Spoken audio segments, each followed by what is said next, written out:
Step 1, wake up early, gonna rise with the sun. Step 2, get some good, some food in you. Step 3, think real hard about what you wanna be. Step 4, fuck everybody, just do your thing. Wake up, today's gonna be a good day. Wake up, today's gonna be a good day. Wake up, today's gonna be a good day. Wake up, today's gonna be a good day. Wake up, today's gonna be a good day. Wake up, today's gonna be a good day. Wake up, today's gonna be a good day. Wake up, today's gonna be a good day.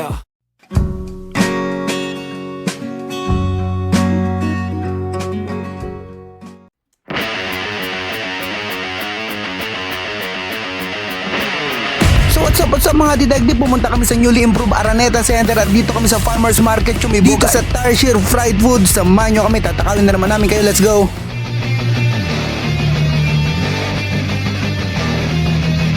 As usual sa channel na ito yung menu nila, you can pause it here so you can check it out.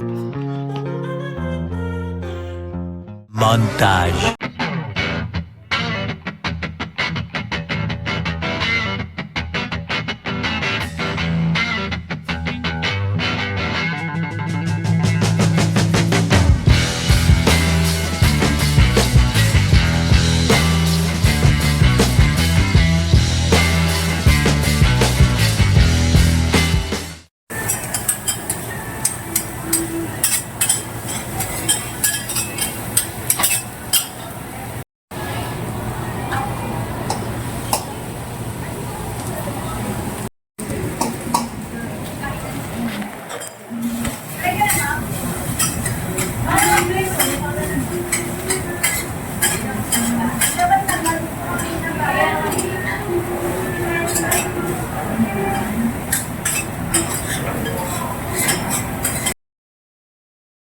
Meron nga pala silang free soup, syempre tinry ko ito. And yes boy, malasa. And hindi lang basta broad cubes and MSG yung lasa nito. Pinagkuluan ng meat quality na matitikman mo dito. Next naman itong fries nila na sobrang normal lang, nating special. Pero as usual, nagustuhan ito ng anak ko kasi sobrang paborito niya yung fries.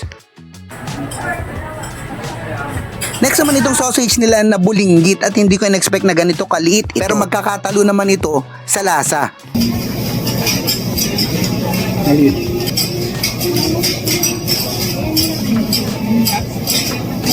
Nothing special.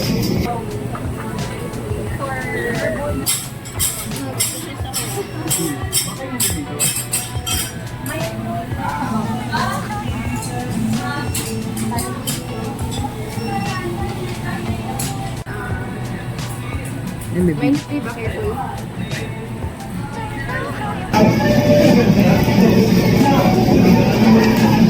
Ito pa lang ulam na no?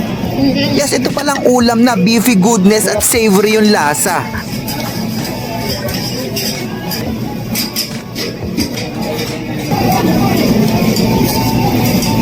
Malutong yung New Orleans fried chicken at hindi overpowering yung lasa at yung fried rice pa rin ang bida talaga. Yung braised pork fried rice hindi kasing strong nung lasa ng beef pero masarap pa rin ito. Kahit ito lang, itong fried rice lang parang may ulam ka na. Lasang lasa din yung Maillard effect ng tusta ng kanin from the iron plate frying. Oh, yeah. Itong fried chicken nila hindi ko masasabing normal kasi above average to kasi meron siyang distinct lasa na kakaiba. Distinct nga kaya nga nakakaiba no? Anyways, hindi ko napapahabain to. Meron naman silang mga dips dito for your preference. Kaya that's it for this food trip. See you later. Kirakis. Bye-bye.